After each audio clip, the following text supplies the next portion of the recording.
السلام عليكم ورحمة الله تعالى وبركاته. مرحبا بكم. قراءة صوتية جديدة دائما مع كتاب Les règles de la méthode sociologique de Émile Durkheim.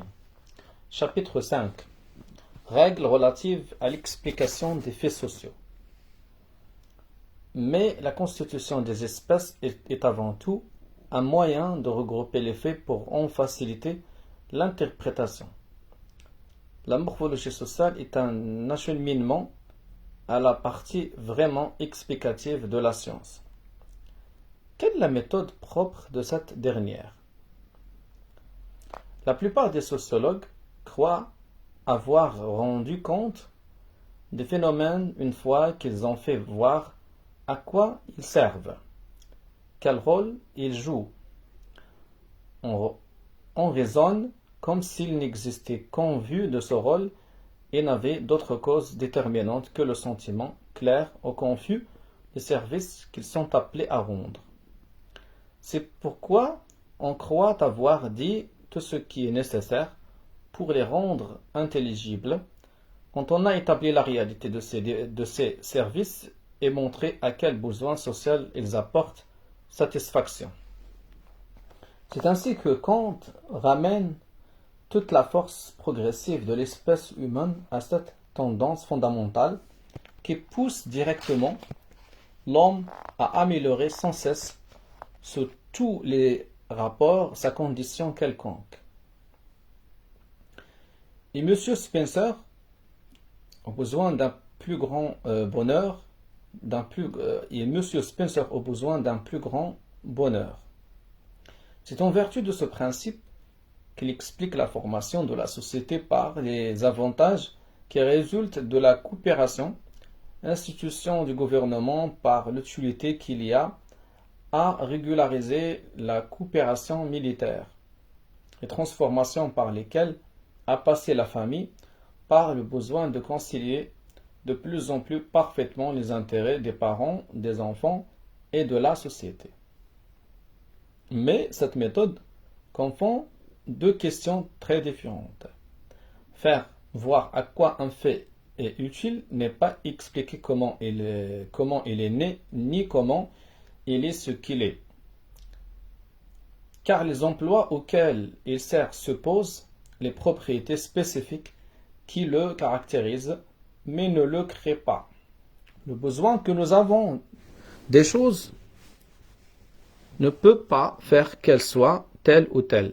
Et par conséquent, ce n'est pas ce besoin qui peut les tirer du néant et leur conférer l'être. C'est de cause d'un autre genre qu'elles tiennent leur existence. Le sentiment que nous avons de l'utilité qu'elles présentent peut bien nous inciter à mettre ces causes en œuvre et à en tirer les effets qu'elles impliquent, non à susciter ces effets de rien. Cette proposition est évidente tant qu'il ne s'agit que des phénomènes matériels ou même psychologiques. Elle ne serait pas plus contestée en sociologie si les faits sociaux de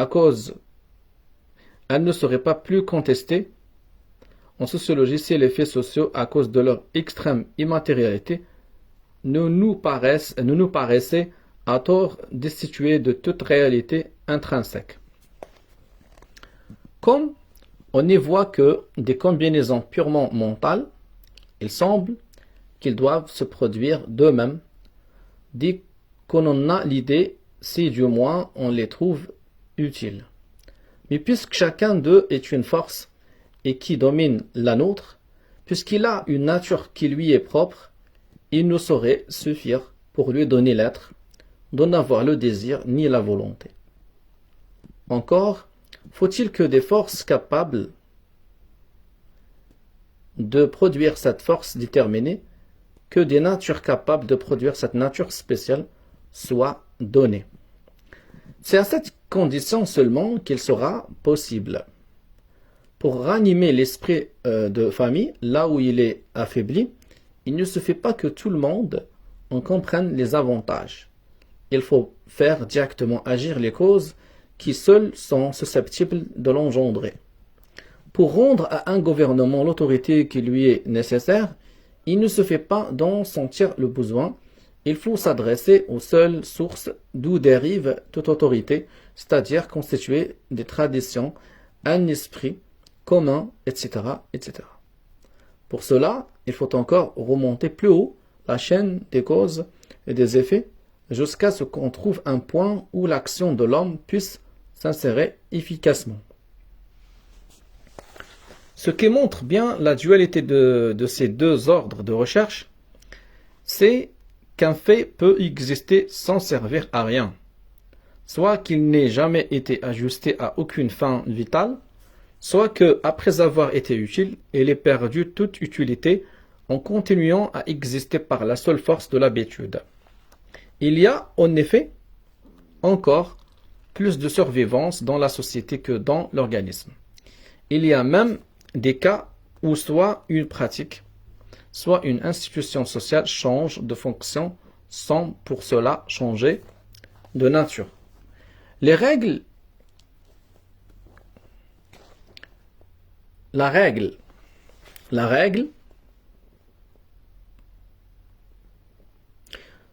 ici il a utilisé, je pense, le latin, donc je ne vais pas lire ce qu'il a écrit ici, en latin, est matériellement resté dans notre code ce qu'elle était dans le vieux droit romain. Mais, tandis qu'alors elle avait pour objet de sauvegarder les droits de propriété du père sur les enfants issus de la femme légitime, c'est bien plutôt le droit des enfants qu'elle protège aujourd'hui.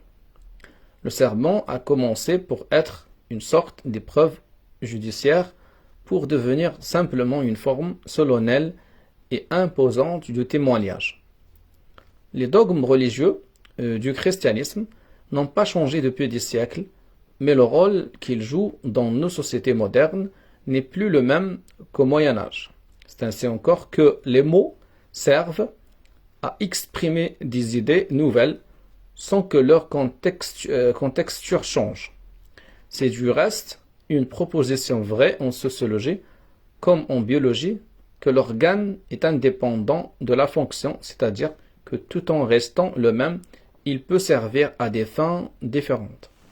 C'est donc que les causes qui le font être sont indépendantes des fins auxquelles il sert. Nous n'entendons pas dire d'ailleurs que les tendances, les besoins, les désirs des hommes n'interviennent jamais d'une manière active dans l'évolution sociale. Il est au contraire certain qu'il leur est possible, suivant la manière dont ils se portent sur les conditions dont dépend un fait, d'empresser ou d'en contenir le développement. Seulement, outre qu'ils ne peuvent en aucun cas faire quelque chose de rien, leur intervention elle-même, quels qu'en soient les effets, ne peut avoir lieu qu'en vertu de causes efficientes. En effet, une tendance ne peut concourir, même dans cette mesure restreinte à la production d'un phénomène nouveau, que si elle est nouvelle elle-même, qu'elle se soit constituée de toutes pièces ou qu'elle soit due à quelque transformation d'une tendance antérieure. Car à moins de postuler une harmonie préétablie vraiment providentielle, on ne saurait admettre que dès l'origine l'homme porta en lui à l'état virtuel, mais toute prête à s'éveiller à l'appui des circonstances, toutes les tendances dont l'opportunité devait se faire sentir la suite de l'évolution. Or, une tendance est, elle aussi, une chose, elle ne peut donc ni se constituer, ni se modifier par cela seul que nous le jugeons utile. C'est une force qui a sa nature propre. Pour que cette nature soit suscitée ou altérée, il ne se fait pas que nous y trouvions quelques avantages. Pour déterminer de tels changements, il faut que des causes agissent qui les impliquent physiquement. Par exemple, nous avons expliqué les progrès constants de la division du travail social, montrant qu'ils sont nécessaires pour que l'homme puisse se maintenir dans les nouvelles conditions d'existence où il se trouve placé à mesure qu'il avance dans l'histoire. Nous avons donc attribué à cette tendance qu'on a appelé assez improprement l'instinct de conservation un rôle important dans notre explication. Mais, en premier lieu, elle ne saurait à elle seule rendre compte de la spécialisation même la plus rudimentaire. Car elle ne peut rien si les conditions dont dépend ce phénomène ne sont pas déjà réalisées. C'est-à-dire, si les différences individuelles ne sont pas suffisamment accrues par suite de l'indétermination progressive de la conscience commune et des influences héréditaires. Même, il fallait que la division du travail eût déjà commencé d'exister pour que l'utilité en fût aperçue et que le besoin s'en fit sentir. Et le seul développement des divergences individuelles, en impliquant une plus grande diversité de goûts et d'aptitudes, devait nécessairement produire ce premier résultat. Mais, de plus, ce n'est pas de soi-même, et sans cause que l'instinct de conservation est venu féconder ce premier germe de spécialisation. S'il s'est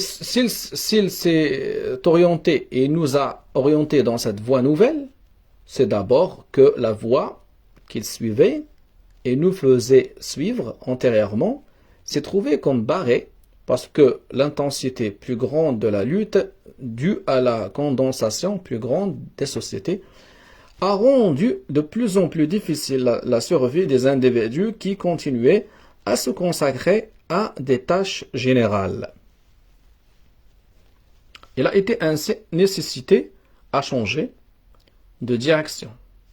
D'autre part, s'il s'est tourné et a tourné de préférence notre activité dans le sens d'une division du travail toujours plus développée, c'est que c'était aussi le sens de la moindre résistance. Les autres solutions possibles étaient l'immigration, le suicide, le crime. Or, dans la moyenne des cas, les liens qui nous attachent à notre pays, à la vie, à la sympathie que nous avons pour nos semblables sont des sentiments plus forts et plus résistants que les habitudes qui peuvent nous détourner d'une spécialisation plus étroite. C'est donc ces dernières qui devaient inévitablement céder à chaque poussée qui s'est produite. Ainsi, on ne revient pas, même partiellement, au finalisme parce qu'on ne se refuse pas à faire une place aux besoins humains dans les explications sociologiques.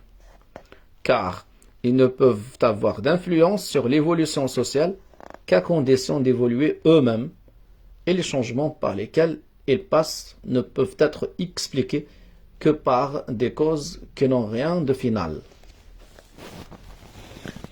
Mais ce qui est plus convaincant encore que les considérations qui précèdent, c'est la pratique même des faits sociaux.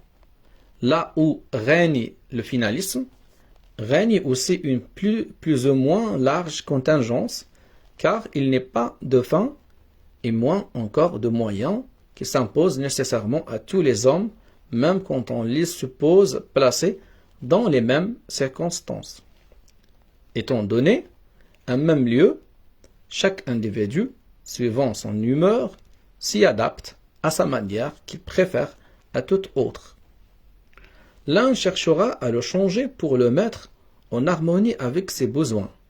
L'autre aimera mieux se changer soi-même et modérer ses désirs, et pour arriver à un même but, que de voies différentes peuvent être et sont effectivement suivies. Si donc il était vrai que le développement historique se fit en vue de fins clairement ou obscurément senties, les faits sociaux devraient présenter la plus infinie diversité et toute comparaison presque devrait se trouver impossible. Or, c'est le contraire qui est la vérité. Sans doute, les événements extérieurs, dont la trame constitue la partie superficielle de la vie sociale, varient d'un peuple à l'autre. Mais c'est ainsi que chaque individu a son histoire, quoique les bases de l'organisation physique et morale soient les mêmes chez tous. En fait, quand on est entré quelque peu en contact avec les phénomènes sociaux, on est au contraire surpris de l'étonnante régularité avec laquelle ils se reproduisent dans les mêmes circonstances, même les pratiques les plus minutieuses et en apparence les plus puériles se répètent avec la plus étonnante uniformité. Telle cérémonie nuptiale, purement symbolique, à ce qu'il semble, comme l'enlèvement de la fiancée, se retrouve exactement partout où existe un certain type familial, lié lui-même à toute une organisation politique. Les usages les plus bizarres, comme la couvade, le livira, l'exogamie, etc., s'observent chez les peuples les plus divers et sont symptomatiques d'un certain état social. Le droit de tester apparaît à une phase déterminée de l'histoire et, d'après les restrictions plus ou moins importantes qui le limitent, on peut dire à quel moment de l'évolution sociale on se trouve. Il serait facile de multiplier les exemples. Or, cette généralité des formes collectives serait inexplicable si les causes finales avaient, en sociologie, la prépondérance qu'on leur attribue. Quand donc on entreprend d'expliquer un phénomène social, il faut rechercher séparément la cause efficiente qui le produit et la fonction qu'il remplit. Donc ici, Émile Durkheim, il nous invite à séparer,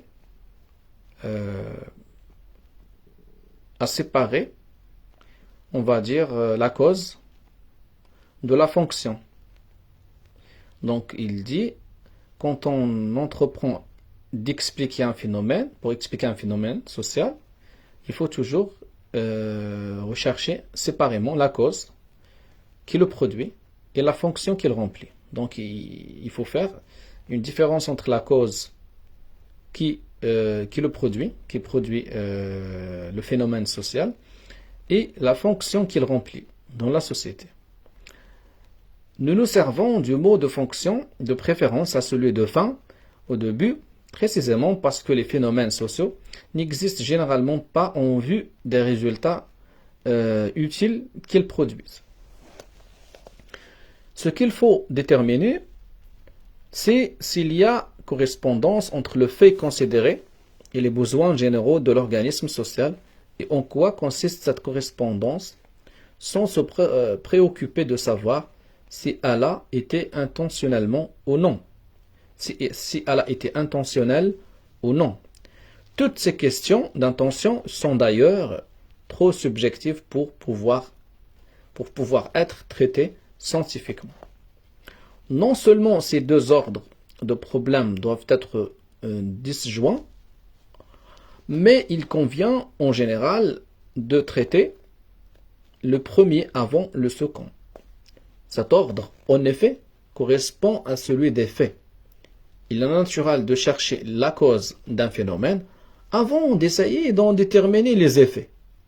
Cette méthode est d'autant plus logique que la première question, une fois résolue, aidera souvent à résoudre la seconde. En effet, le lien de solidarité qui unit la cause à l'effet a un caractère de réciprocité qui n'a pas été assez reconnu. Sans doute, l'effet ne peut pas exister sans sa cause, mais celle-ci, à son tour, a besoin de son effet.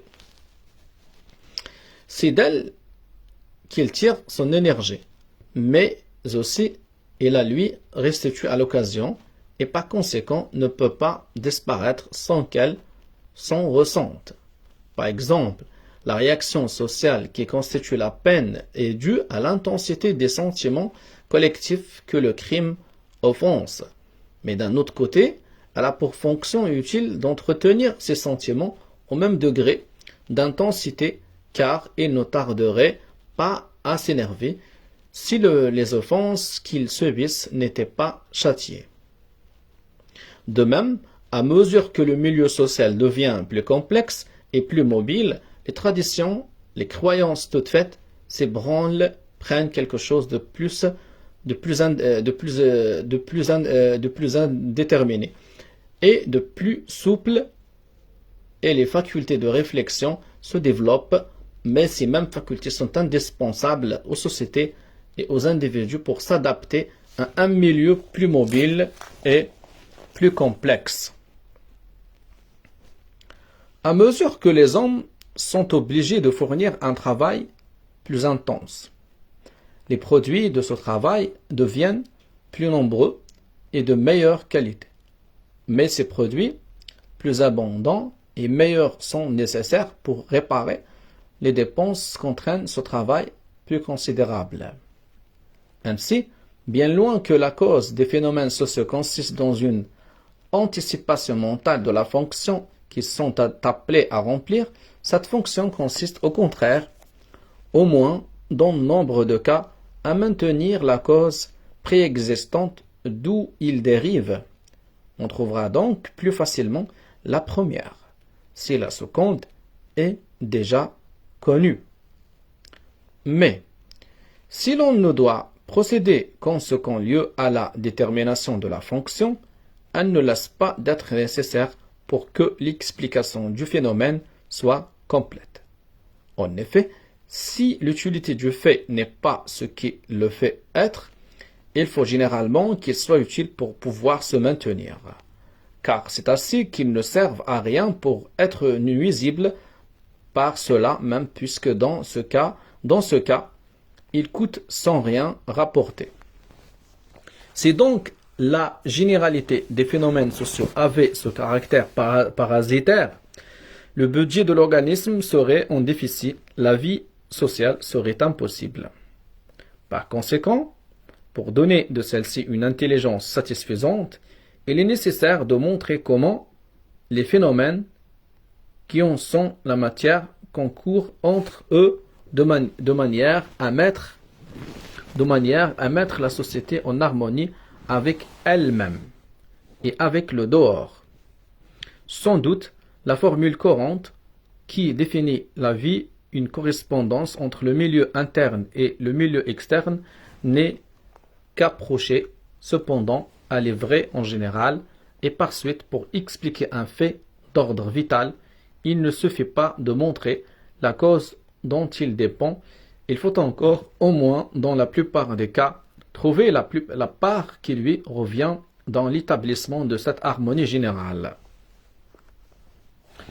Ces deux questions distinguées, il nous faut déterminer la méthode d'après laquelle elles doivent être résolues.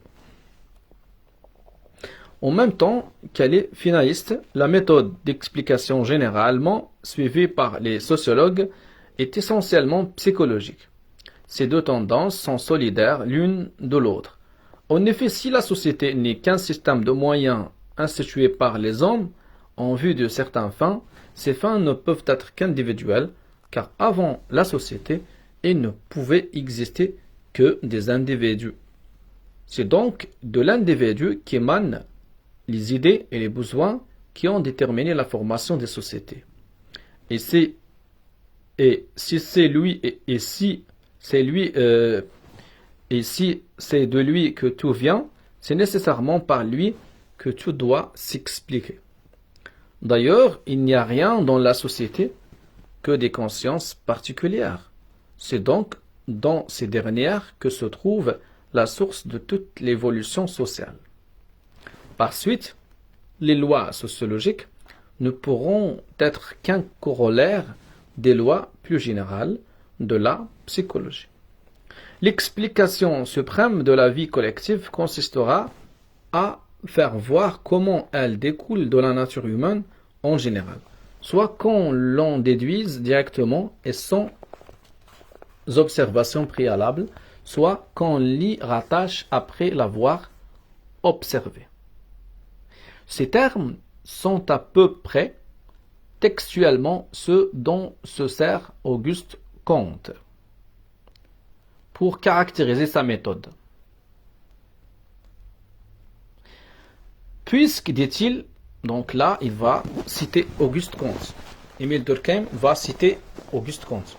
Je vois dans ce livre-là, dans cet ouvrage, Émile Durkheim cite plusieurs fois Auguste Comte et Herbert Spencer. Il se base sur Herbert Spencer et aussi sur Auguste Comte. Ces termes sont à peu près textuellement ceux dont se sert Auguste Comte pour caractériser sa méthode. Puisque, dit-il, ça veut dire Auguste Comte, le phénomène social conçu en totalité n'est au fond qu'un simple développement de l'humanité sans aucune création de faculté quelconque. Là, c'était la citation de Auguste Comte. Ainsi que je l'ai établi ci-dessus, toutes les dispositions effectives que l'observation sociologique pourra successivement dévoiler devront donc se retrouver au moins en germe dans ce type primordial que la biologie a construit par avance pour la sociologie. Donc ici, ce passage est tiré de l'ouvrage d'Auguste Comte intitulé Cours de philosophie positive, page 333. C'est que suivant lui, ça veut dire suivant Auguste Comte, c'est que suivant lui, le fait dominateur de la vie sociale est le progrès, et que d'autre part, le progrès dépend d'un facteur exclusivement psychique, à savoir la tendance qui pousse l'homme à développer de plus en plus sa nature.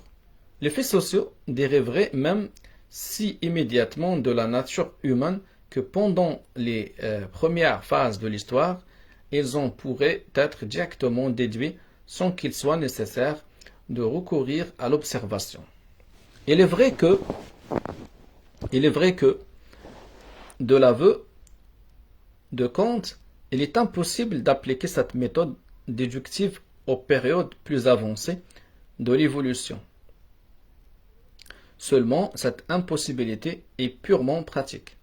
Elle tient à ce que la distance entre le point de départ et le point d'arrivée devient trop considérable pour que l'esprit humain, s'il entreprenait de le parcourir, son guide ne risqua pas de s'égarer. Mais le rapport entre les lois fondamentales de la nature humaine et les résultats ultimes du progrès ne laisse pas d'être analytique. Les formes les plus complexes de la civilisation ne sont que de la vie psychique développée. Aussi, alors même que les théories de la psychologie ne peuvent pas suffire comme prémisse au raisonnement sociologique. Elles sont la pierre de touche qui seule permet d'éprouver la validité des propositions inductivement établies. Aucune loi de succession sociale, dit Auguste Comte, indiquée, même avec toute l'autorité possible, par la méthode historique, ne devra être finalement admise qu'après avoir été rationnellement rattachée, d'une manière d'ailleurs directe ou indirecte, mais toujours incontestable, à la théorie positive de la nature humaine. C'était la citation de Auguste Comte. C'est donc toujours la psychologie qui aura le dernier mot. Telle est également la méthode suivie par M. Spencer. Suivant Herbert Spencer, en effet, les deux facteurs primaires des phénomènes sociaux sont le milieu cosmique et la constitution physique et morale de l'individu. Or, le premier ne peut avoir d'influence sur la société qu'à travers le second, qui se trouve être ainsi le moteur essentiel de l'évolution sociale. Si la société se forme, c'est pour permettre à l'individu de réaliser sa nature et toutes les transformations par lesquelles elle a passé, non d'autre objet que de rendre cette réalisation plus facile et plus complète. et plus complète. C'est en vertu de ce principe que, avant de procéder à aucune recherche sur l'organisation sociale, M. Spencer a cru devoir consacrer presque tout le premier tome de ses principes de sociologie. Il parle de l'ouvrage de Herbert Spencer, intitulé Principes de sociologie, Principles of Sociology in English.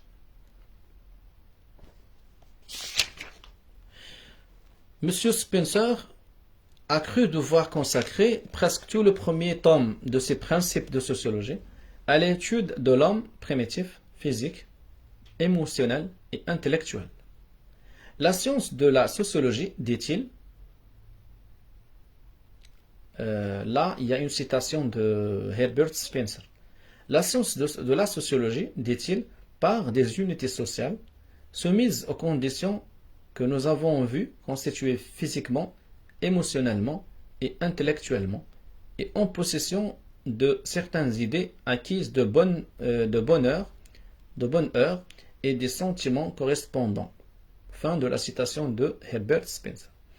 Et c'est dans deux de ces sentiments, la crainte des vivants et la crainte des morts, qu'il trouve l'origine du gouvernement politique et du gouvernement religieux.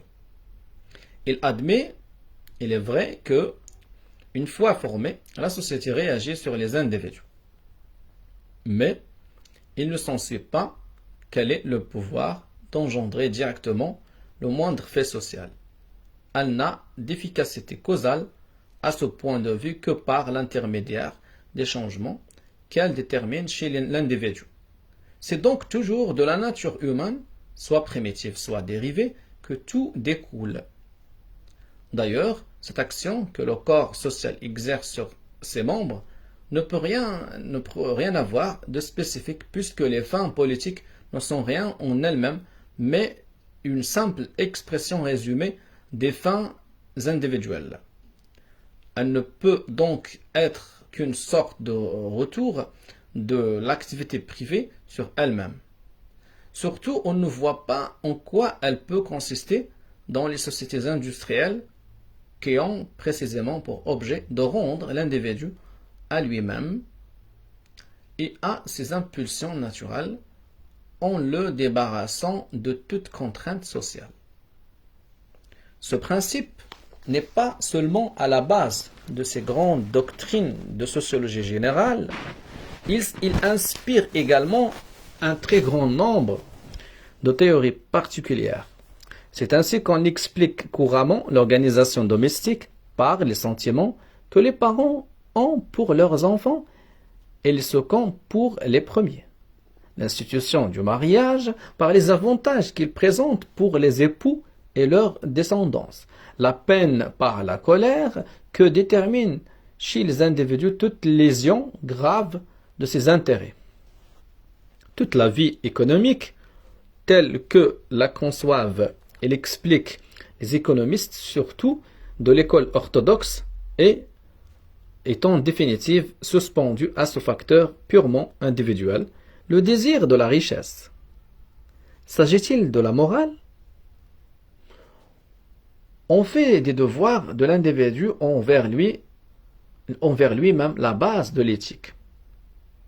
De la religion, on y voit un produit des impressions que les grandes forces de la nature ou certaines personnalités imminentes éveillent chez l'homme, etc., etc. Mais une telle méthode n'est applicable aux phénomènes sociologiques qu'à condition de les dénaturer. Il suffit pour en avoir la preuve de se reporter à la définition que nous en avons donnée. Puisque leur caractéristique essentielle consiste dans le pouvoir qu'ils ont d'exercer du dehors une pression sur les consciences individuelles, c'est qu'ils n'en dérivent pas et que par suite la sociologie n'est pas un corollaire de la psychologie.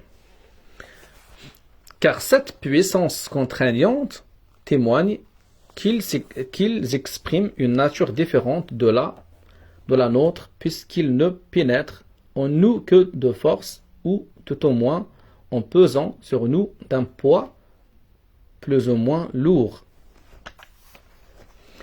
Si la vie sociale n'était qu'un prolongement de l'être individuel, on ne la verrait pas ainsi remonter vers sa source et l'envahir impétueusement. Puisque l'autorité devant laquelle s'incline l'individu quand il agit, sent ou pense socialement, le domine à ce point, c'est qu'elle est un produit de force qui le dépasse et dont il ne saurait par conséquent rendre compte. Donc ici, Émile Durkheim essaie de nous montrer que la société n'est pas en fait le produit de l'action individuelle, mais elle dépasse l'individu. يعني إيميل دوركهيم يحاول أن يبين لنا بأن المجتمع ليس هو نتاج أفعال الفرد، وإنما المجتمع يتجاوز الفرد ويمارس إكراها عليه. هذا ما يريد أن يبينه إيميل دوركهيم. وبالتالي عندما نشرح الظواهر الاجتماعية، فبالنسبة لإيميل دوركهيم عندنا ليس نشرح وإنما نفسر الظواهر الاجتماعية، فإننا لا يجب أن ننطلق من الفرد بالنسبة له، لأن الفرد هذه الظواهر تتجاوزه وهي خارجة عن ذاته. Ce n'est pas de lui que peut venir cette poussée extérieure qu'il subit. Ce n'est donc pas ce qui se passe en lui qui la peut expliquer. Il est vrai que nous ne sommes pas incapables de nous contraindre nous-mêmes. Nous pouvons contenir nos tendances, nos habitudes, nos instincts, même et en arrêter le développement par un acte d'inhibition, mais les mouvements inhibitifs ne sauraient être confondus avec ceux qui constituent la contrainte sociale. Le processus des premiers est centrifuge, celui des seconds centripète. Les uns s'élaborent dans la conscience individuelle et tendent ensuite à s'extérioriser. Les autres sont d'abord extérieurs à l'individu, qu'ils tendent ensuite à façonner du dehors à leur image. L'inhibition est bien, si l'on veut, le moyen par lequel la contrainte sociale produit ses effets psychiques. Elle n'est pas cette contrainte. Or, l'individu écarté, il ne reste que la société. C'est donc dans la nature de la société elle-même qu'il faut aller chercher l'explication de la vie sociale. إذن إيميل دوركهيم يقول، إذن بعد كل هذا الكلام يقول إيميل دوركهيم بأنه الفرد يعني تمت إزاحته، لم يبقى الآن إلا المجتمع. إذن ففي طبيعة المجتمع علينا أن نبحث عن الأسباب التي تفسر الظواهر الاجتماعية في طبيعة المجتمع لكي نشرح ونفهم الحياة الاجتماعية. إذن هذا موقف إيميل دوركهيم، أنه يرى بأن الظواهر الاجتماعية هي خارجة عن ذات الإنسان، وبالتالي يجب أن نزيح الفرد ونذهب لنبحث عن نشرحها ونفسر الظواهر الاجتماعية خارج نطاق الفرد. يقول: Or, l'individu écarté, il ne reste que la société. C'est donc dans la nature de la société elle-même qu'il faut aller chercher l'explication de la vie sociale. On conçoit en effet que puisqu'elle dépasse infiniment l'individu dans le temps comme dans l'espace, elle soit en état de lui imposer les manières d'agir et de penser qu'elle a consacrées de son autorité. Cette pression qui est le signe distinctif des faits sociaux, c'est celle que tous exercent sur chacun.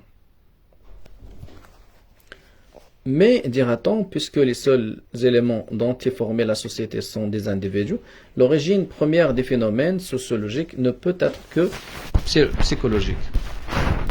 Mais, dira-t-on, puisque les seuls éléments dont est formée la société sont des individus, d'origine première, des phénomènes sociologiques ne peut être que psychologiques.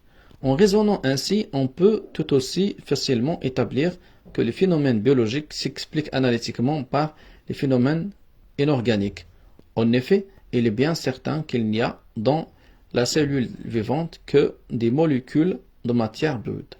Seulement, ils y sont associés Et c'est cette association qui est la cause de ces phénomènes nouveaux qui caractérisent la vie et dont il est impossible de retrouver même le germe dans aucun des éléments associés. C'est qu'un tout n'est pas identique à la somme de ses parties, il est quelque chose d'autre et dont les propriétés diffèrent de celles que présentent les parties dont il est composé. إذن يقول إيميل دوركهيم بأن المجتمع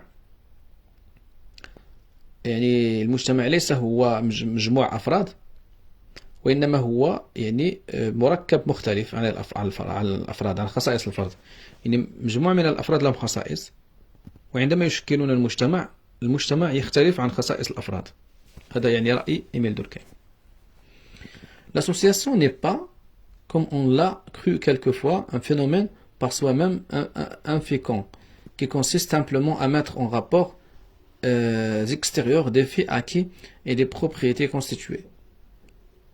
N'est-elle pas, au contraire, la source de toutes les nouveautés qui se sont successivement produites au cours de l'évolution générale des choses? N'est-elle pas, au contraire, la source de toutes les nouveautés qui se sont successivement produites au cours de l'évolution générale des choses? Quelle différence y a-t-il entre les organismes inférieurs et les autres, entre le vivant organisé et le simple plastide, entre celui-ci et les molécules inorganiques qui le composent selon des différences d'association? Tous ces êtres, en dernière analyse, se résolvent en éléments de même nature. Mais ces éléments sont ici juxtaposés, là associés. Ici associés d'une manière, là d'une autre. On est même en droit de se demander si cette loi ne pénètre pas jusque dans le monde minéral et si les différences qui séparent les corps inorganisés n'ont pas la même origine. En vertu de ce principe, la société n'est pas une simple somme d'individus, mais le système formé par leur association représente une réalité spécifique qui a ses caractères propres. Sans doute, il ne peut rien se produire de collectif si des consciences particulières ne sont pas données, mais cette condition nécessaire n'est pas suffisante. Il faut encore que ces consciences soient associées, combinées et combinées d'une certaine manière. C'est de cette combinaison que résulte la vie. Donc, Émile Durkheim يرى بأن ذلك المركب الذي يجمع بين الأفراد هو الذي يعني الحياة الاجتماعية. المركب نوع من المركب والتركيب بين الحياة الناس هو الذي يعني الحياة الاجتماعية.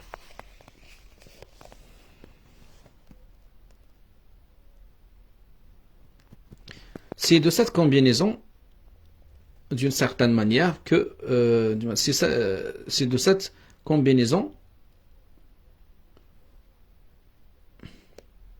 Il faut encore que ces consciences soient associées, combinées et combinées d'une certaine manière. C'est de cette combinaison que résulte la vie sociale et par suite c'est cette combinaison qui l'explique. En s'agrégeant, en se pénétrant, en se fusionnant, les âmes individuelles donnent naissance à un être psychique, si l'on veut, mais qui constitue une individualité psychique d'un genre nouveau. C'est donc dans la nature de cette individualité, non dans celle des unités composantes, qu'il faut aller chercher les causes prochaines et déterminantes des faits qui s'y produisent. Le groupe pense sans agir tout autrement que ne feraient ses membres s'ils étaient isolés. إذن هو يقول بأن يعني المجتمع أو المجموعة من الناس يتصرفون بطريقة تختلف عن تصرفهم كأفراد. Si donc on part de ces derniers, on ne pourra rien comprendre à ce qui se passe dans le groupe. En un mot, il y a entre la psychologie et la sociologie la même solution de continuité qu'entre la biologie et les sciences physico-chimiques. Par conséquent, toutes les fois qu'un phénomène social est directement expliqué par un phénomène psychique, on peut être assuré que l'explication est fausse. يقول إيميل دوركهيم يعني عندما نشرح ظاهرة اجتماعية بظاهرة نفسية فالتفسير يكون خاطئا. On répondra peut-être que si la société, une fois formée, On répondra peut-être que si la société, une fois formée, est en effet la cause prochaine des phénomènes sociaux, les causes qui en ont déterminé la formation sont de nature psychologique. On accorde que quand les individus sont associés, leur association peut donner naissance à une vie nouvelle, mais on prétend qu'elle ne peut avoir lieu que pour des raisons individuelles. Mais en réalité aussi, loin qu'on remonte dans l'histoire, le fait de l'association est le plus obligatoire de tous, car il est la source de toutes les autres obligations. إذن هو يقول بأن الإكراه المجتمع يأتي من كون أن الاجتماع l'association يعني الروابط أو التركيب عندما بين الأفراد هو الذي يفرض مجموعة من الأشياء على الأفراد. Par suite de ma naissance, je suis obligatoirement rattaché à un peuple déterminé. On dit que dans la suite, une fois adulte, j'acquiesce à cette obligation. Par cela seul, que je continue à vivre dans mon pays. Mais qu'importe, cet acquiescement ne lui enlève pas son caractère impératif. Une pression acceptée et subie de bonne grâce ne laisse pas d'être une pression. D'ailleurs, quelle peut être la portée d'une telle adhésion? D'abord, elle est forcée, car dans l'immense majorité des cas, il nous est matériellement et moralement impossible de dépouiller notre nationalité. Un tel changement passe même généralement pour une apostasie. Ensuite, elle ne peut concerner le passé qui n'a pas pu être consenti et qui pourtant détermine le présent. Je n'ai pas voulu l'éducation que j'ai reçue. Or, c'est elle qui, plus que toute autre cause, me fixe au sol natal. Enfin, elle ne saurait avoir de valeur morale pour l'avenir dans la mesure où il est inconnu. Je ne connais même pas tous les devoirs qui peuvent m'incomber un jour ou l'autre en ma qualité de citoyen. Comment pourrais-je y acquiescer par avance? Or, tout ce qui est obligatoire, nous l'avons démontré, a sa source en dehors de l'individu. Tant donc qu'on ne sort pas de l'histoire, le fait de l'association présente le même caractère que les autres et par conséquent s'explique de la même manière. D'autre part, comme toutes les sociétés sont nées d'autres sociétés sans solution de continuité, on peut être assuré que dans tout le cours de l'évolution sociale, il n'y a pas eu un moment où les individus aient eu vraiment à délibérer pour savoir qu'ils entreraient ou non dans la vie collective, et dans celle-ci, plutôt que dans celle-là. Pour que la question puisse se poser, il faudrait donc remonter jusqu'aux origines premières de toute société, mais les solutions toujours douteuses que l'on peut apporter à de tels problèmes ne sauraient en aucun cas affecter la méthode d'après laquelle doivent être traités les faits donnés dans l'histoire. Nous n'avons donc pas à les discuter, mais on se méprendrait étrangement sur notre pensée si de ce qui précède on tirait cette conclusion que la sociologie, suivant nous, doit ou même peut faire abstraction de l'homme et de ses facultés. Il est clair au contraire que les caractères généraux de la nature humaine entrent dans le travail d'élaboration de résultats de la vie sociale. Seulement, ce n'est pas eux qui la suscitent ni qui lui donnent sa forme spéciale. Ils ne font que la rendre possible. Les représentations, les émotions et les tendances collectives n'ont pas pour cause génératrice certains états de la conscience des particuliers, mais les conditions où se trouve le corps social dans son ensemble. Sans doute, elles ne peuvent se réaliser que si les natures individuelles n'y sont pas réfractaires, mais celles-ci ne sont que la matière indéterminée que le facteur social détermine et transforme. Leur contribution consiste exclusivement en états très généraux, en prédispositions vagues et par suite plastiques, qui par elles-mêmes ne sauraient prendre les formes définies et complexes qui caractérisent les phénomènes sociaux si d'autres agents n'intervenaient. Quel abîme, par exemple, entre les sentiments que l'homme éprouve en face de forces supérieures à la sienne et l'institution religieuse avec ses croyances, ses pratiques, si multipliées et si compliquées, son organisation matérielle et morale, entre les conditions psychiques de la sympathie que deux êtres de même sang éprouvent l'un pour l'autre. Et cet ensemble est au vu de règles juridiques et morales qui déterminent la structure de la famille, les rapports des personnes entre elles, des choses avec les personnes, etc. Nous avons vu que même quand la société se réduit à une foule inorganisée, les sentiments collectifs qui s'y forment peuvent non seulement ne pas ressembler, mais être opposés à la moyenne des sentiments individuels. Combien l'écart doit-il être plus considérable encore quand la pression que subit l'individu est celle d'une société régulière, où à l'action des contemporains s'ajoute celle des générations antérieures et de la tradition. Une explication purement psychologique des faits sociaux ne peut donc manquer de laisser échapper tout ce qu'ils ont de spécifique, c'est-à-dire de social. Ce qui a masqué, aux yeux de tant de sociologues, l'insuffisance de cette méthode, c'est que, prenant l'effet pour la cause, il leur est arrivé très souvent d'assigner comme condition déterminante aux phénomènes sociaux certains états psychiques relativement définis et spéciaux, mais qui en fait en sont la conséquence. C'est ainsi qu'on a considéré comme inné à l'homme un certain sentiment de religiosité, un certain minimum de jalousie sexuelle, de piété filiale, d'amour paternel, etc. Et c'est par là que l'on a voulu expliquer la religion, le mariage, la famille, mais l'histoire montre que ces inclinations, loin d'être inhérentes à la nature humaine, ou bien font totalement défaut dans certaines circonstances sociales, ou d'une société à l'autre, présentent de telles variations que le résidu que l'on obtient en éliminant toutes ces différences et qui seul peut être considéré comme d'origine psychologique, se réduit à quelque chose de vague et de schématique qui laisse à une distance infinie les faits qu'il s'agit d'expliquer. C'est donc que ces sentiments résultent de l'organisation collective, loin d'en être la base. Même, il n'est pas du tout prouvé que la tendance à la sociabilité ait été, dès l'origine, un instinct congénital du genre humain.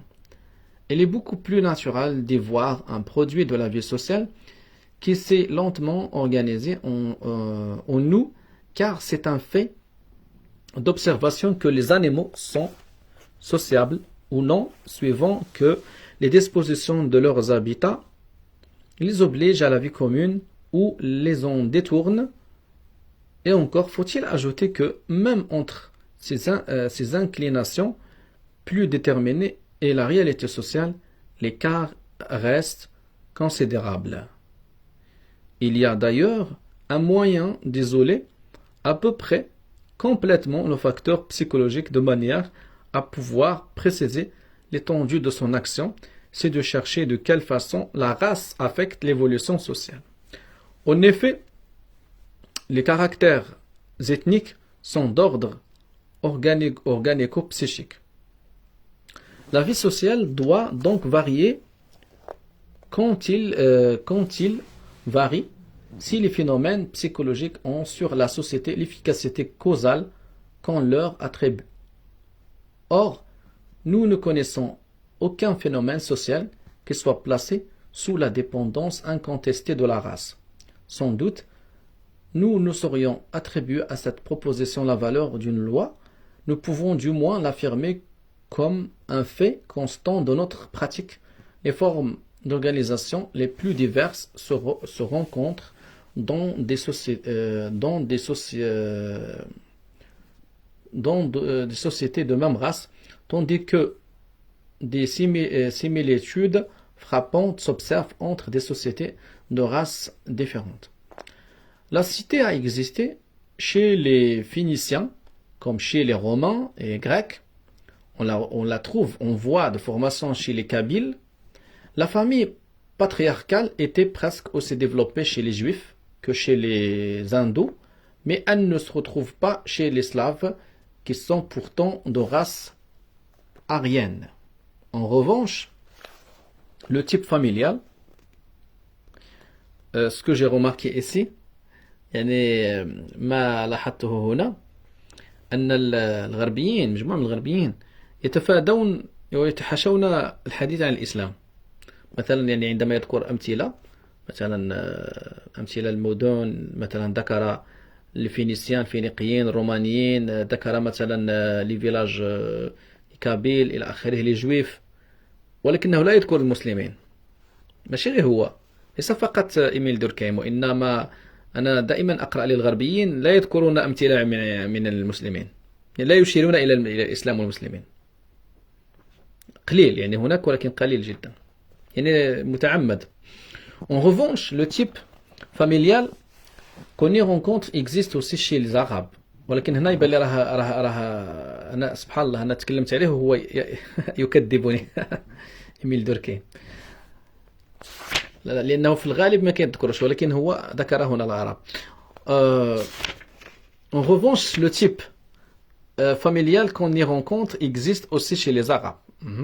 La famille maternelle et le clan s'observent partout. Le détail des preuves judiciaires, des cérémonies nuptiales est le même chez les peuples les plus dissemblables au point de vue ethnique. Si l'on est ainsi, c'est que l'apport psychique est trop général pour prédéterminer le cours des phénomènes sociaux. Puisqu'il n'implique pas une forme sociale plutôt qu'une autre, il ne peut en expliquer aucune. Il y a, il est vrai, un certain nombre de faits qu'il est d'usage d'attribuer à l'influence de la race. C'est ainsi notamment qu'on explique comment le développement des lettres et des arts a été si rapide et si intense à Athènes, si lent et si médiocre à Rome. Mais cette interprétation des faits, pour être classique, n'a jamais été méthodiquement démontrée. Elle semble bien tirer à peu près toute son autorité de la seule tradition. On n'a même pas essayé si une explication sociologique des mêmes phénomènes n'était pas possible, et nous sommes convaincus qu'elle pourrait être tentée avec succès. En somme, quand on rapporte avec cette rapidité à des facultés esthétiques congénitales le caractère artistique de la civilisation athénienne, on procède à peu près comme faisait le Moyen-Âge quand il expliquait le feu par le phlogistique et les effets de l'opium par sa vertu dormitive. Enfin, si vraiment l'évolution sociale avait son origine dans la constitution psychologique de l'homme, on ne voit pas comment elle aurait pu se produire, car alors il faudrait admettre qu'elle a pour moteur quelques ressorts intérieurs à la nature humaine. Mais quel pourrait être ce ressort? Serait cette sorte d'instinct dont parle Kant et qui pousse l'homme à réaliser de plus en plus sa nature? Mais c'est répondre à la question par la question et expliquer le progrès par une tendance innée au progrès véritable, entité métaphysique dont rien du reste ne démontre l'existence, car les espèces animales, même les plus élevées, ne sont aucunement travaillées par le besoin de progresser, et même parmi les sociétés humaines, et l'on est beaucoup qui se plaisent à rester indéfiniment stationnaires. Serait-ce, comme semble le croire M. Spencer, le besoin d'un plus grand bonheur que les formes de plus en plus complexes de la civilisation seraient destinées à réaliser de plus en plus complètement? Serait-ce,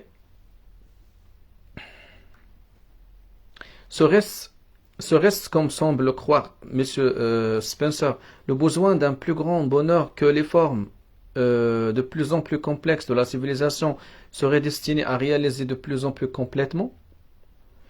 Il faudrait alors établir que le bonheur croît avec la civilisation, et nous avons exposé ailleurs toutes les difficultés que soulève cette hypothèse. Mais il y a plus. Alors même que l'un ou l'autre, ces deux postulats devraient être admis, le développement historique ne serait pas pour cela rendu intelligible, car l'explication qui en résulterait serait purement finaliste, et nous avons montré plus haut que les faits sociaux, comme tous les phénomènes naturels, ne sont pas expliqués par cela seul qu'on a fait voir qu'ils servent à quelque fin.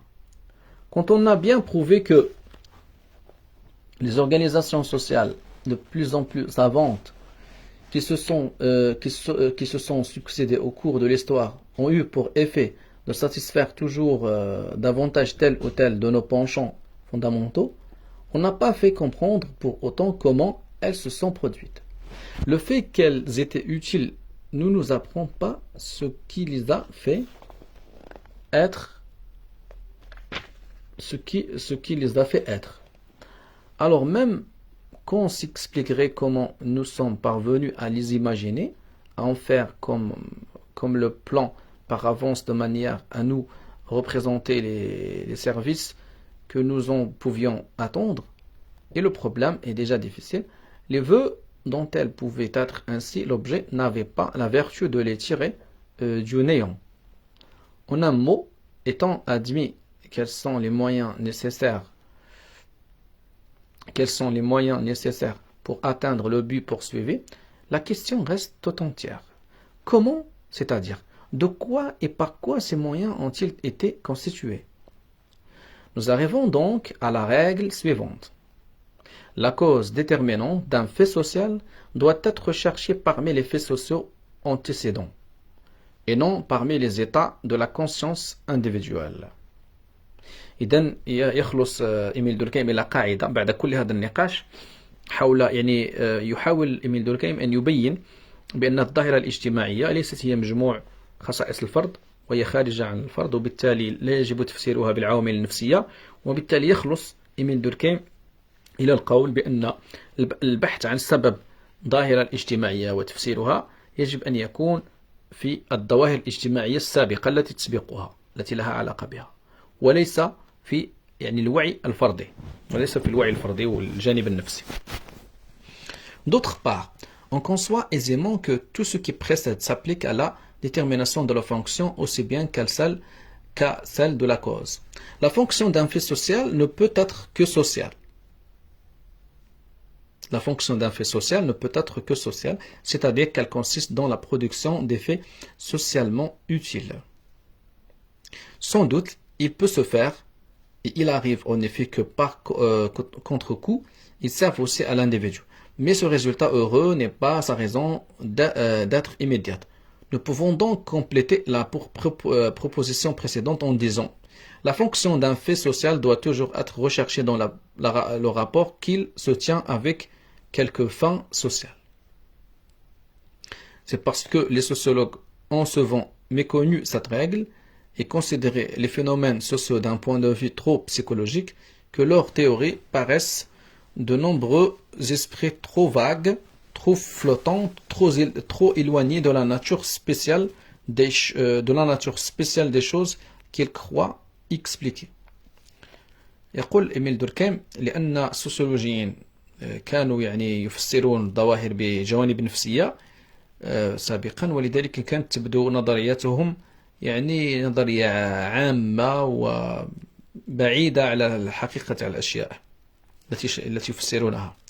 L'historien, notamment, qui vit dans l'intimité de la réalité sociale, ne peut manquer de sentir fortement combien ces interprétations trop générales sont impuissantes à rejoindre les faits, et c'est sans doute ce qui a produit en partie la défiance que l'histoire a souvent témoignée à la sociologie. Ce n'est pas à dire assurément que l'étude des faits psychiques ne soit pas indispensable aux sociologues. Si la vie collective ne dérive pas de la vie individuelle, l'une et l'autre sont étroitement en rapport.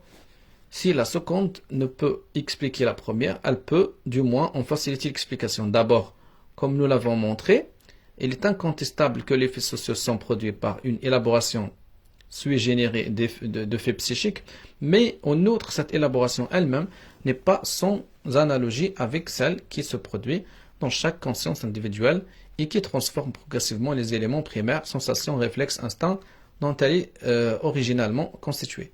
Ce n'est pas sans raison qu'on a pu dire du moi qu'il était lui-même une société, au même titre que l'organisme.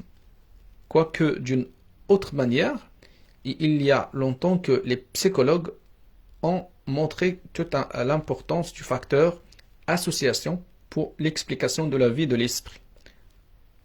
Une culture psychologique, plus encore qu'une culture biologique, constitue donc pour le sociologue une propédeutique nécessaire, mais il ne lui sera utile qu'à condition qu'il s'en affranchisse après l'avoir reçue et qu'il la dépasse en la complétant par une culture spécialement sociologique. عجيب.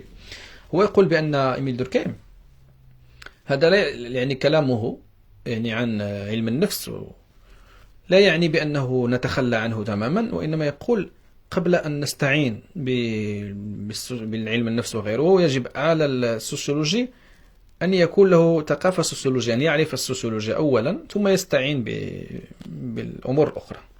Il faut qu'il renonce à faire de la psychologie en quelque sorte le centre de ces opérations, le point d'où doivent partir et où doivent le ramener les incursions qu'il risque dans le monde social, et qu'ils s'établissent au cœur même des faits sociaux, pour les observer de front et sans intermédiaire, et nous demandons à la science de l'individu qu'une préparation générale et au besoin d'utiles suggestions. Puisque les faits de morphologie sociale sont de même nature que les phénomènes physiologiques, ils doivent s'expliquer d'après cette même règle que nous venons d'énoncer. Toutefois, ils résultent de tout ce qui précède qu'ils jouent dans la vie collective et par suite dans les explications sociologiques un rôle prépondérant.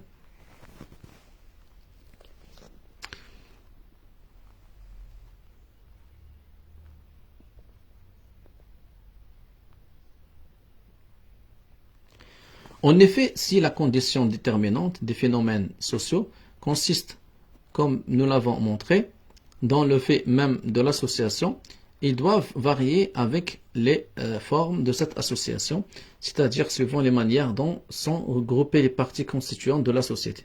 Puisque d'autre part, l'ensemble déterminé que forment par leur réunion les éléments de toute nature qui entrent dans la composition d'une société, on constitue le milieu interne de même que l'ensemble des éléments anatomiques avec la manière dont ils sont disposés dans l'espace constitue le milieu interne des organismes. On pourra dire l'origine première de tout processus social de quelque importance doit être recherchée dans la constitution du milieu social interne.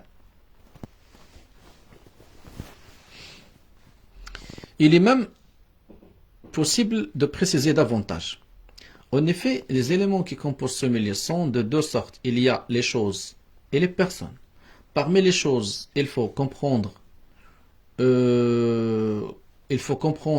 outre les objets matériels qui sont incorporés à la société, les produits de l'activité sociale antérieure, nos droits constitués, les mœurs établies, les monuments littéraires, artistiques, etc. Mais il est clair que ce n'est ni des uns ni des autres que peut venir l'impulsion qui détermine les transformations sociales, car il ne recèle aucune puissance motrice. Il y a assurément lieu d'en tenir compte dans les explications que l'on tente. Il pèse en effet d'un certain poids sur l'évolution sociale dont la vitesse et la direction même varient suivant ce qu'ils sont, mais ils n'ont rien de ce qui est nécessaire pour la mettre en branle.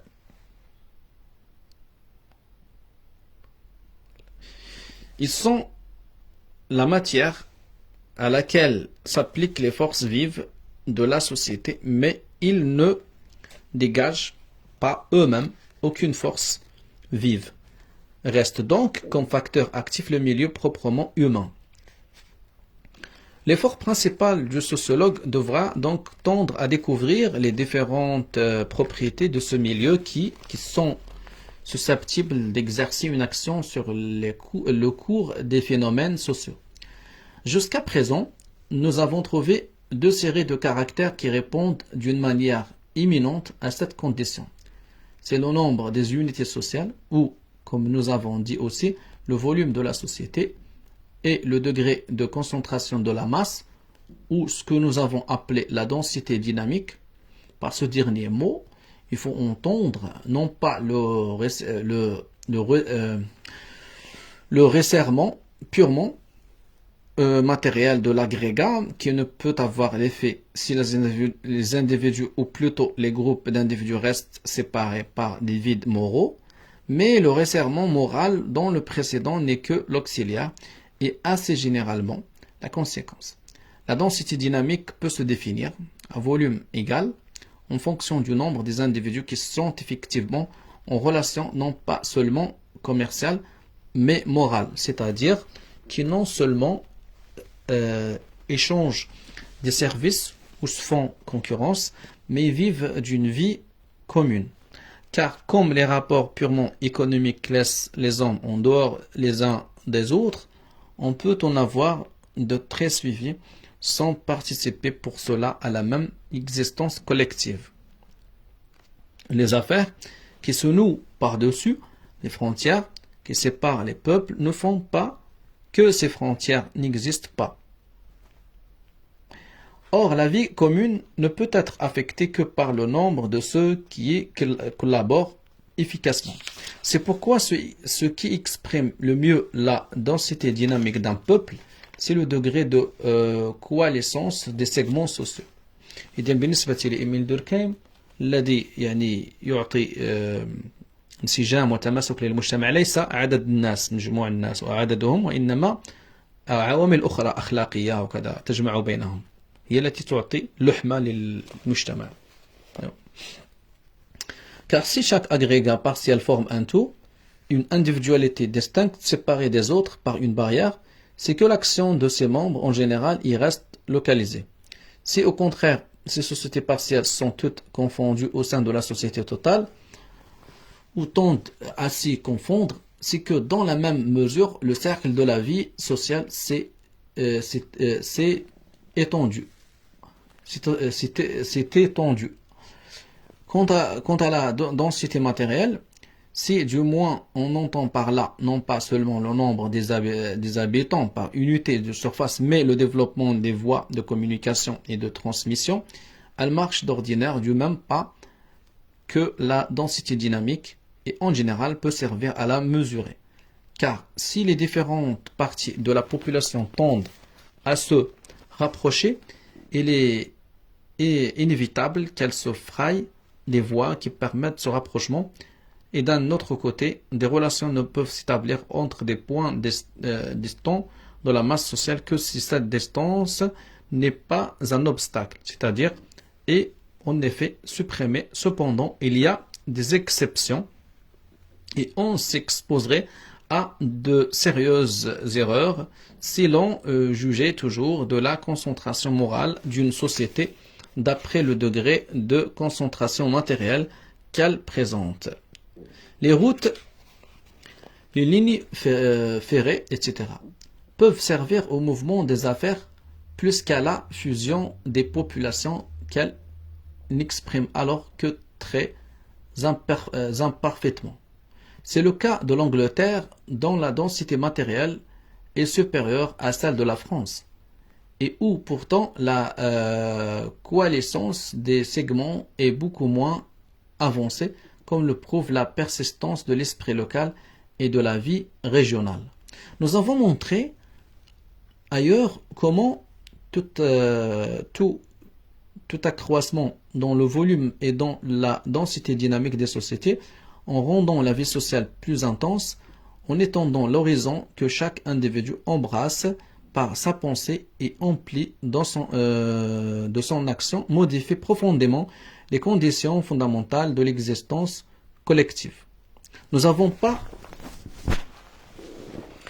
nous avons, nous avons, nous n'avons, nous n'avons pas à revenir sur l'application que nous avons faite alors de ce principe. Ajoutons seulement qu'il nous a servi à traiter non seulement la question encore très générale qui faisait l'objet de cette étude, mais beaucoup d'autres problèmes plus spéciaux et que nous avons pu en vérifier ainsi l'exactitude par un nombre déjà respectable d'expériences. Toutefois, ils sont faux que nous croyons avoir trouvé toutes les particularités du milieu social qui sont susceptibles de jouer un rôle dans l'explication des faits sociaux. Tout ce que nous pouvons dire, c'est que ce sont les seuls que nous ayons aperçus et que nous n'avons pas été amenés à en rechercher d'autres. Mais cette espèce de prépondérance que nous attribuons au milieu social et plus particulièrement au milieu humain n'implique pas qu'il faille y voir une sorte de fait ultime et absolu au-delà duquel il n'y ait pas lieu de remonter. Il est évident, au contraire, que l'état où il se trouve à chaque moment de l'histoire dépend lui-même de causes sociales, dont les unes sont inhérentes à la société elle-même, tandis que les autres tiennent aux actions et aux réactions qui s'échangent entre cette société et ses voisines. D'ailleurs, la science ne connaît pas de cause première, au sens absolu du mot. Pour elle, un fait est primaire simplement quand il est assez général pour expliquer un grand nombre d'autres faits. Or, le milieu social est certainement un facteur de ce genre, car les changements qui s'y produisent, quelles qu'en soient les causes, se répercutent dans toutes les directions de l'organisme social et ne peuvent manquer d'en affecter plus ou moins toutes les fonctions. Ce que nous venons de dire du milieu général de la société peut se répéter des milieux spéciaux à chacun des groupes particuliers qu'elle renferme. Par exemple, selon que la famille sera plus ou moins volumineuse, plus ou moins repliée sur elle-même, la vie domestique sera tout autre. De même, si les corporations professionnelles se reconstituent de manière à ce que chacun d'elles soit ramifié sur toute l'étendue du territoire, au lieu de rester enfermé, comme jadis, dans les limites d'une cité, l'action qu'elles exerceront sera très différente de celle qu'elles exercèrent autrefois. Plus généralement, la vie professionnelle sera tout autre suivant que le milieu propre à chaque profession sera fortement constitué ou que la trame en sera lâche, comme elle est aujourd'hui. Toutefois, l'action de ces milieux particuliers ne saurait avoir l'importance du milieu général, car ils sont soumis à eux-mêmes à l'influence de ce dernier. C'est toujours à celui-ci qu'ils l'ont fait revenir.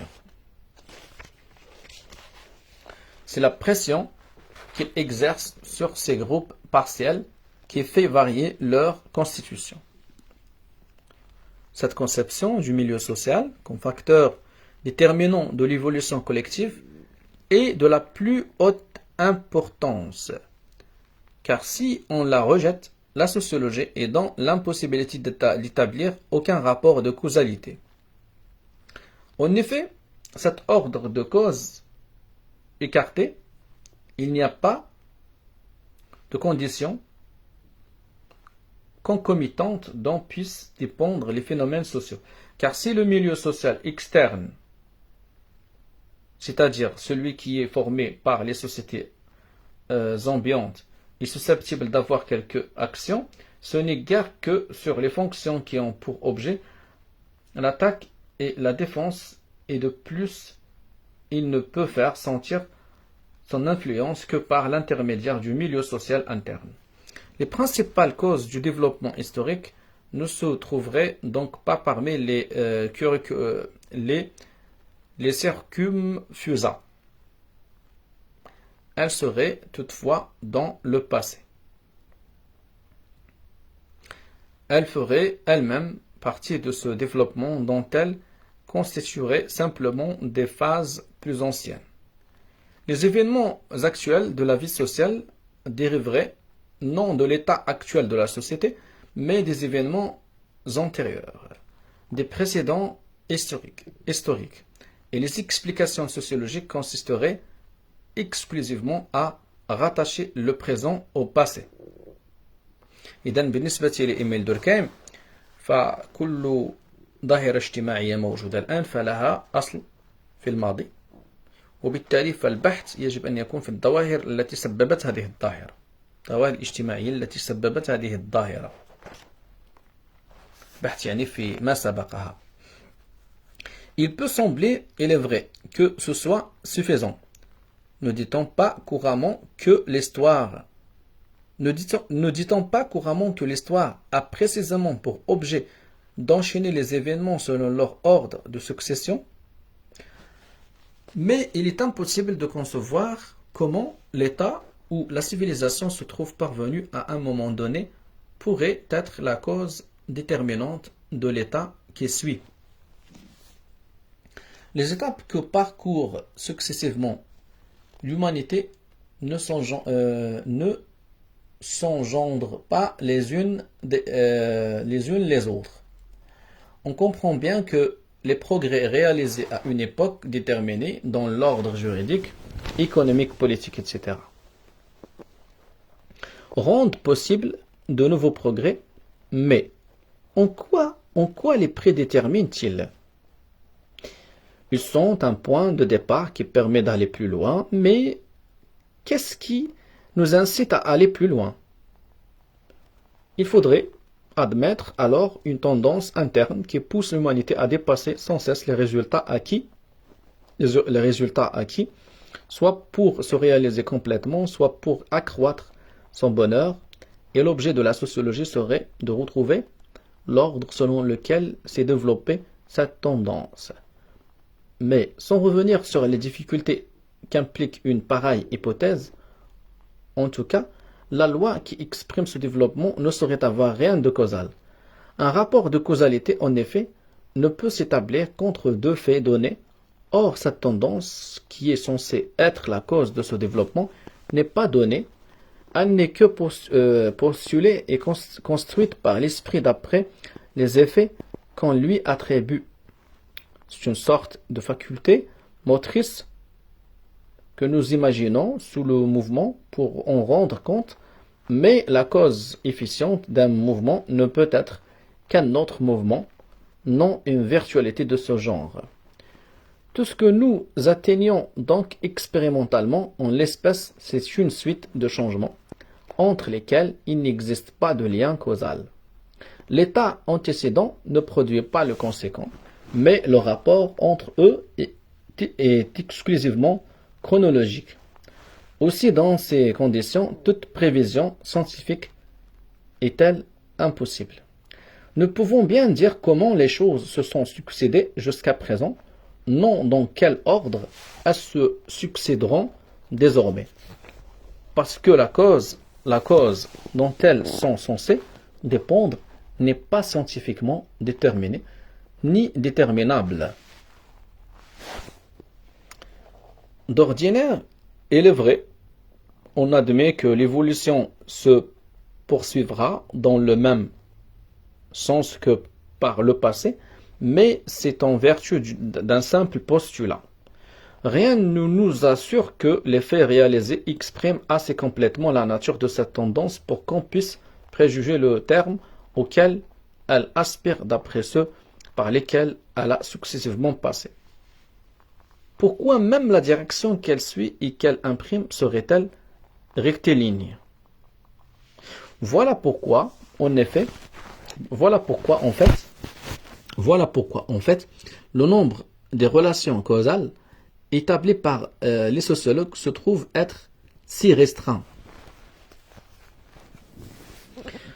À quelques exceptions près, dont Montesquieu est le plus illustre exemple, l'ancienne philosophie de l'histoire s'est uniquement attachée à découvrir le sens général dans lequel s'oriente l'humanité, sans chercher à relier les phases de cette évolution à aucune condition concomitante. Quelques grands services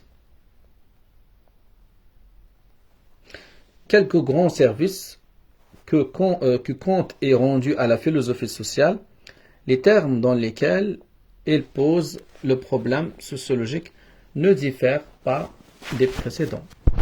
Aussi, sa fameuse loi des 3 états n'a-t-elle rien d'un rapport de causalité, fût-elle exacte, année et ne peut être qu'empirique.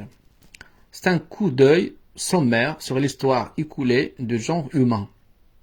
C'est tout à fait arbitrairement que Kant considère le 3e état comme l'état définitif de l'humanité. Qui nous dit qu'il n'en surgira pas un autre dans l'avenir? هنا إيميل دوركيم ينتقد قانون الحالات الثلاثة لأوغست كونت ويعتبر أنه يعني مجرد اعتباطي غير مبني على أسس. قال بأنه ما الذي يمنعنا من القول بأنه ربما ستكون هناك حالة رابعة في المستقبل. Enfin, la loi qui domine la sociologie de M. Spencer ne paraît pas être d'une autre nature. Fût-il vrai que nous tendons actuellement à chercher notre bonheur dans une civilisation industrielle, rien n'assure que dans la suite, nous ne le chercherons pas ailleurs. كذلك ينتقد سبنسر واعتبر بأننا إذا كنا نبحث عن السعادة في الحضارة الصناعية لا شيء يمنعنا من القول بأنه ربما نبحث عن السعادة في مكان آخر وبطريقة أخرى. Or, ce qui fait la généralité et la persistance de cette méthode, c'est qu'on a vu le plus souvent dans le milieu social un moyen par lequel le progrès se réalise, non la cause qui le détermine. D'un autre côté, c'est également par rapport à ce même milieu que se doit mesurer la valeur utile ou, comme nous avons dit, la fonction des phénomènes sociaux. Parmi les changements dont il est la cause, ceux-là servent qui sont en rapport avec l'état où il se trouve, puisqu'il est la condition essentielle de l'existence collective. À ce point de vue encore, la conception que nous venons d'exposer est, croyons-nous, fondamentale, car seule elle permet d'expliquer comment le caractère utile des phénomènes sociaux peut varier sans pourtant dépendre d'arrangements arbitraires. Si en effet on se représente l'évolution historique comme mue par une sorte de visa tergo qui pousse les hommes en avant, puisqu'une tendance motrice ne peut avoir qu'un but et qu'un seul, il ne peut y avoir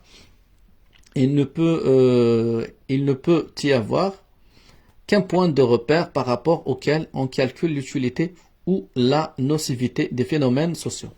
Et l'on résulte qu'il n'existe et ne peut exister qu'un seul type d'organisation sociale qui convient parfaitement à l'humanité et que les différentes sociétés historiques ne sont que des approximations successives de cet unique modèle. Il n'est pas nécessaire de montrer combien un pareil simplisme est aujourd'hui inconciliable avec la variété et la complexité reconnue des formes sociales. Si au contraire, la convenance ou la déconvenance des institutions ne peut s'établir que par rapport à un milieu donné, comme ces milieux sont divers, il y a dès lors une diversité de points de repère et par suite de types qui, tout en étant qualitativement distincts les uns des autres, sont tous également fondés dans la nature des milieux sociaux. La question que nous venons de traiter est donc étroitement connexe de celle qui a trait à la constitution des types sociaux. S'il y a des espaces sociaux, c'est que la vie collective dépend avant tout de conditions concomitantes qui présentent une certaine diversité. Si au contraire les principales causes des événements sociaux étaient toutes dans le passé, chaque peuple ne serait plus que le prolongement de celui qui l'a précédé et les différentes sociétés perdraient leur individualité pour ne plus devenir que des moments divers d'un seul et même développement.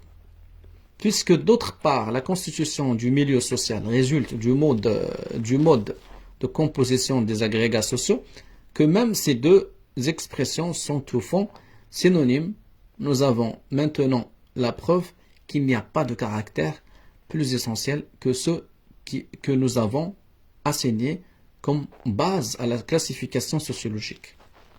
Enfin, on doit comprendre maintenant, mieux que précédemment, combien il serait injuste de s'appuyer sur ces mots de conditions extérieures et de milieu, pour accuser notre méthode et chercher les sources de la vie en dehors du vivant. Tout au contraire, les considérations qu'on vient de lire se ramènent à cette idée que les causes des phénomènes sociaux sont internes à la société. C'est bien plutôt à la théorie qui fait dériver la société de l'individu qu'on pourrait justement reprocher de chercher à tirer le dedans du dehors, puisqu'elle explique l'être social par autre chose que lui-même, et le plus du moins, puisqu'elle comprend de déduire le tout de la partie. Les principes qui précèdent méconnaissent si peu le caractère spontané de tout vivant que si on les applique à la biologie et à la psychologie. On devra admettre que la vie individuelle, elle aussi, s'élabore tout entière à l'intérieur de l'individu. Du groupe de règles qui viennent d'être établies, se dégage une certaine conception de la société et de la vie collective. Deux théories contraires se partagent sur ce point les esprits. Pour les uns, comme Hobbes, Rousseau, il y a solution de continuité entre l'individu et la société. L'homme est donc naturellement réfractaire à la vie commune. Il ne peut s'y résigner que forcé. Les fins sociales ne sont pas simplement le point de rencontre des fins individuelles, elles leur sont plutôt contraires. Aussi, pour amener l'individu à les poursuivre, est-il nécessaire d'exercer sur lui une contrainte, et c'est dans l'institution et l'organisation de cette contrainte que consiste par excellence l'œuvre sociale. Seulement parce que l'individu est regardé comme la seule et unique réalité du règne humain, cette organisation qui a pour objet de le gêner et de le contenir ne peut être conçue que comme artificielle. Elle n'est pas fondée dans la nature, puisqu'elle est destinée à lui faire violence en l'empêchant de produire ses conséquences antisociales. C'est une œuvre d'art, une machine construite tout entière de la main des hommes et qui, comme tous les produits de ce genre, n'est ce qu'elle est que parce que les hommes l'ont voulu telle. Un décret de la volonté l'a créée. Un autre décret la peut transformer. Ni Hobbes ni Rousseau ne paraissent avoir aperçu tout ce qu'il y a de contradictoire à admettre que l'individu soit lui-même l'auteur d'une machine qui a pour rôle essentiel de le dominer et de le contraindre, ou du moins il leur apparut que pour faire disparaître cette contradiction, il suffisait de la dissimuler aux yeux de ceux qui en sont les victimes par l'habile artifice du pacte social. C'est de l'idée contraire que se sont inspirés et les théoriciens du droit naturel et les économistes et plus récemment M. Spencer. Pour eux, la vie sociale est essentiellement spontanée et la société une chose naturelle. Mais s'ils lui confèrent ce caractère, ce n'est pas qu'ils lui reconnaissent une nature spécifique, c'est qu'ils lui trouvent une base dans la nature de l'individu.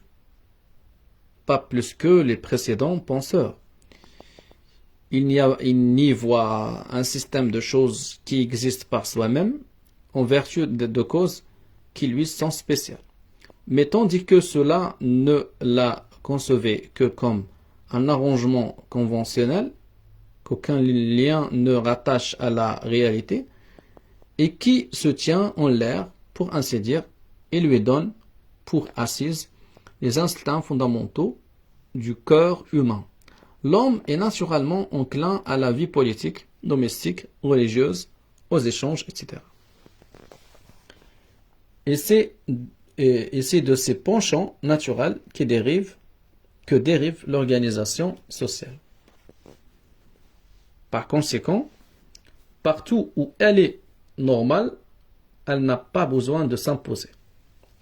Quand elle recourt à la contrainte, c'est qu'elle n'est pas ce qu'elle doit être ou que les circonstances sont anormales. En principe, il n'y a qu'à laisser les forces individuelles se développer en liberté pour qu'elles s'organisent socialement. Ni l'une ni l'autre de ces doctrines n'est la nôtre. Sans doute, nous faisons de la contrainte la caractéristique de tout fait social. Seulement, cette contrainte ne résulte pas d'une machinerie plus ou moins savante destinée à masquer aux hommes les pièges dans lesquels ils se sont pris eux-mêmes. Elle est simplement due à ce que l'individu se trouve en présence d'une force qui le domine et devant laquelle il s'incline. Mais cette force est naturelle. Elle ne dérive pas d'un arrangement conventionnel que la volonté humaine a se rajouter de toute pièce au réel. Elle sort des entrailles même de la réalité. Elle est le produit nécessaire de causes données, aussi pour amener l'individu à s'y soumettre de son plein gré. N'est-il nécessaire de nourrir à aucun artifice, il suffit de lui faire prendre conscience de son état de dépendance et d'infériorité naturelle, qu'il s'en fasse par la religion une représentation sensible et symbolique, ou qu'il arrive à s'en former par la science une notion adéquate et définie. Comme la supériorité que la société a sur lui n'est pas simplement physique, mais intellectuelle et morale, elle n'a rien à craindre du libre examen, pourvu qu'il en soit fait un juste emploi. La réflexion en faisant comprendre à l'homme combien l'être social est plus riche, plus complexe et plus durable que l'être individuel ne peut que lui révéler les raisons intelligibles de la subordination qui est exigée de lui et des sentiments d'attachement et de respect que l'habitude a fixés dans son cœur. Il n'y a donc qu'une critique singulièrement superficielle qui pourrait reprocher à notre conception de la contrainte sociale de rééditer les théories de Hobbes et de Machiavel. Mais si, contrairement à ces philosophes, nous disons que la vie sociale est naturelle, ce n'est pas que nous en trouvions la source dans la nature de l'individu. C'est qu'elle dérive directement de l'être collectif qui est par lui-même une nature sui generis, c'est qu'elle résulte de cette élaboration spéciale à laquelle sont soumises les consciences particulières par le fait de leur association et d'où se dégage une nouvelle forme d'existence. Si donc nous reconnaissons avec les uns qu'elle se présente, un individu sous l'aspect de la contrainte, nous admettons avec les autres qu'elle est un produit spontané de la réalité, et ce qui relie logiquement ces deux éléments contradictoires en apparence, c'est que cette réalité d'où elle émane dépasse l'individu. C'est dire que ces mots de contrainte et de spontanéité n'ont pas dans notre terminologie le sens que Hobbes donne au premier et M. Spencer au second. En résumé, la plupart des tentatives qui ont été faites pour expliquer rationnellement les faits sociaux, on a pu objecter ou qu'elles faisaient évanouir toute idée de discipline sociale ou qu'elles ne parvenaient à la maintenir qu'à l'aide de subterfuge mensonger. Les règles que nous venons d'exposer permettraient au contraire de faire une sociologie qui verrait dans l'esprit de discipline la condition essentielle de toute vie en commun, tout en le fondant en raison et en vérité. Voilà, j'arrive à la fin de la lecture, à la fin de ce chapitre. Inch'Allah, la prochaine séance, je vais lire le chapitre 6. Je crois que c'est le dernier chapitre avant de lire la conclusion. Salam alaikum.